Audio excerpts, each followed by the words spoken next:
Livro Curando as Feridas da Alma, de Sheila Walsh. Capítulo 10. Alegria no sofrimento. A sua ira só dura um instante, mas o seu favor dura a vida toda. O choro pode persistir uma noite, mas de manhã irrompe a alegria. Salmos 35. Ninguém curte uma dor de dente ou um pé fraturado. Não dizemos, oba, os filhos estão todos com catapora. Vomitar por causa de uma infecção estomacal não é motivo de celebração. No entanto, todas nós reconhecemos o valor da filosofia que diz: os filhos estão doentes, mas não vou me queixar.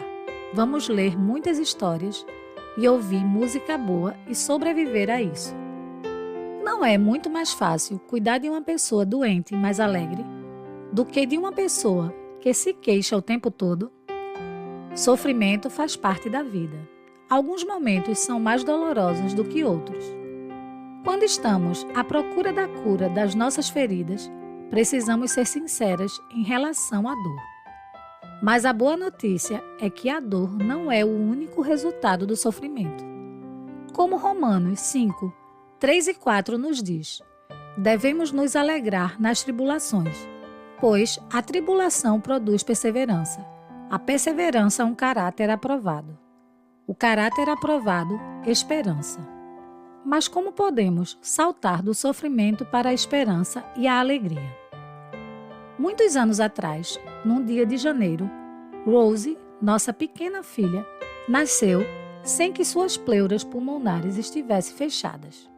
Ela faleceu antes mesmo de termos a chance de conhecê-la. Não se preocupe, o médico nos disse a probabilidade disso acontecer de novo é de 1 em 10.000. Isso era um consolo. Mesmo assim, não podíamos levar a garotinha para casa. No dia seguinte, uma amiga veio para ver o novo bebê. Tive que lhe dizer que o bebê estava morto. Lá estava ela com seus 2 filhos que haviam trazido desenhos feitos para a minha filhinha. Fiquei pensando, será que jamais terei outros filhos? Recebemos cartas de amigos espalhados pelo mundo. Mulheres da idade da minha avó compartilharam suas perdas. Eu não fazia ideia de que algumas delas também haviam enterrado seus filhos. Isso me tocou profundamente e me aproximou delas. Uma amiga de infância, que fora minha vizinha, compartilhou sabedorias espirituais comigo. Ela me disse que quando Bradley, seu filho, morreu em um acidente de carro, no ano anterior, a única coisa que conseguiu preencher o vazio que sentia foi ela ter começado a louvar a Deus por levar Bradley para o céu. Ela disse que, sabendo que Deus o amava, sua obrigação era confiar a Deus a sua morte, assim como ela havia tentado confiar a Ele a sua vida. Se eu conseguisse louvar ao Senhor pela morte de Rose, encontraria cura. Achei que era a coisa mais estúpida que eu já havia ouvido. Eu não estava culpando Deus, mas eu não acreditava que agradecer-lhe pela morte do meu bebê me ajudaria. Mas já que essa mulher era uma antiga amiga da família, decidi dar uma chance ao seu conselho. Eu te louvo, Senhor, pela morte de Rose. Eu disse, não acredito que eu estou dizendo, mas estou dizendo. Eu estava tomando um banho e era um bom momento para refletir e orar, enquanto a água quente me envolvia. Como poderia ser bom que Rose tenha morrido? Perguntei-me. Aos poucos, comecei a vislumbrar um pouco da grandeza e da bondade de Deus. Eu te louvo, Senhor, por ter levado Rose para o céu. Dessa vez, eu já estava falando com um pouco mais de sinceridade. Quanto mais eu pensava em louvar ao Senhor por ter levado meu bebê, mais comecei a refletir sobre quem Deus realmente é. Descobri que Ele realmente dá uma bela coroa em vez de cinzas, óleo de alegria em vez de pranto. Isaías 61:3. Se conseguirmos dizer com sinceridade que conhecer-te, ó Deus, é mais importante do que qualquer outra coisa, quando experimentamos perda e dor. Eu não te odeio quando temos todos os motivos para odiar. Eu te confio o meu futuro, quando o futuro de repente se apagou. Nossas palavras significam muito mais do que quando as dizemos quando tudo está em perfeita ordem. Em momentos em que algumas pessoas se afundam em mágoas e desespero, outras se erguem para serem bons soldados de Jesus. A pergunta que precisamos fazer a nós mesmas é: quero entregar isso a Jesus para que Ele o use para a sua glória? Não escolhemos muitas coisas que vivenciamos. Algumas coisas nós evitaríamos a qualquer custo. No entanto, há um fio que passa por todas as histórias de pessoas que viveram como cristãos, exemplares nas piores das circunstâncias. Elas conseguem dizer: nunca mais quero passar por isso, mas eu não mudaria esses dias terríveis por causa das coisas que aprendi sobre o meu Senhor. Sofrimento e alegria podem andar juntos, pois o sofrimento não é o fim da linha. A alegria é o fim da linha. Se o sofrimento pelo qual passamos nos dá a credibilidade para que os outros acreditem quando falamos sobre Jesus, então esse sofrimento se transforma em joia para o Rei. Perguntas. 1. Alguma vez você já louvou a Deus por uma provação pela qual passou? Você o louvou imediatamente ou você precisou de algum tempo para chegar a esse ponto? Uma razão pela qual Deus permite que passemos por provações é para que sejamos capazes de nos identificar com aqueles que também sofrem. Horatio Spafford escreveu: Sou feliz com Jesus, quando seus filhos se afogaram no naufrágio.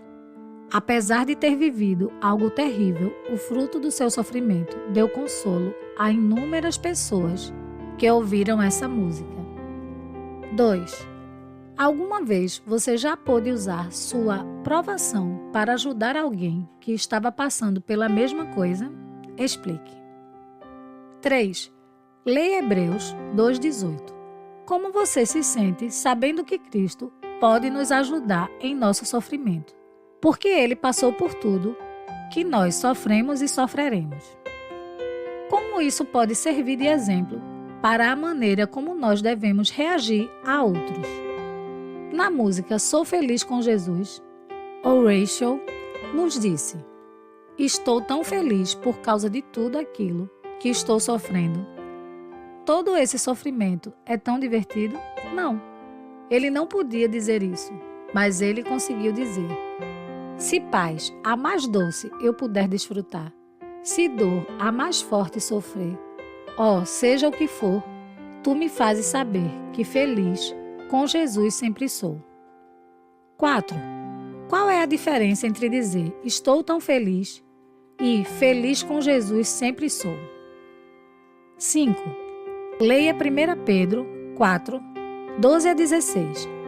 Por que não devemos ficar surpresas quando passamos por provações? Por que devemos considerá-las uma bênção? 6. Por que essa passagem parece ser contraditória?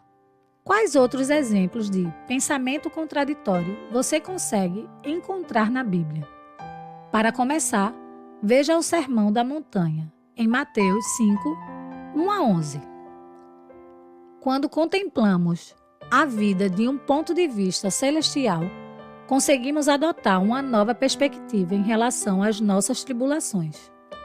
Os planos e a cronologia de Deus não correspondem aos nossos, por mais que o desejássemos, mas Ele promete que nos dará alegria, não importa o que nos aguarda na vida. 7. No último capítulo, lemos Tiago 1, 2 a 3, e falamos sobre a alegria sendo uma escolha. Você consegue considerar tudo uma alegria, mesmo quando enfrenta provações? Alguma vez você já tentou fazer isso? O que aconteceu? 8. Salmos 35 nos promete que o choro pode persistir uma noite, mas de manhã irrompe a alegria. Como essa promessa lhe dá esperança? Alguma vez você já experimentou os resultados dessa promessa? Para aprofundar o tema, quais partes do seu passado ferido você rotularia como provações ferozes? O que você aprendeu sobre Deus nesses tempos? Você tem sido capaz de compartilhar essas verdades com outros? Nem sempre é fácil separar as joias do seixo quando avaliamos os tempos dolorosos da nossa vida. Nossa perspectiva pode mudar quando crescemos no Senhor.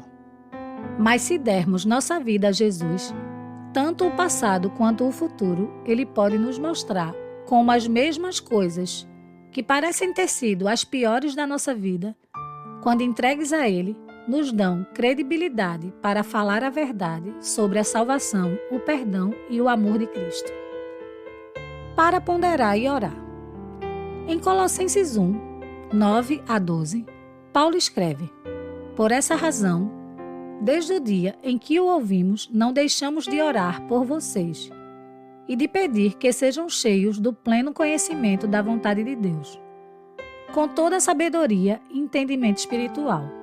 E isso para que vocês vivam de maneira digna do Senhor e em tudo possam agradá-lo, frutificando em toda boa obra, crescendo no conhecimento de Deus e sendo fortalecidos com todo o poder, de acordo com a força da sua glória, para que tenham toda a perseverança e paciência, com alegria, dando graça ao Pai, que nos tornou dignos de participar da herança dos santos no reino da luz. Faça essa oração por sua família, seu grupo de estudos ou por seus amigos.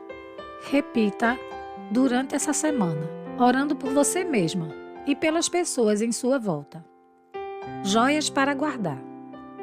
O símbolo desta semana é um pombo, para lembrar-nos da paz que Jesus traz em meio aos piores momentos de sofrimento.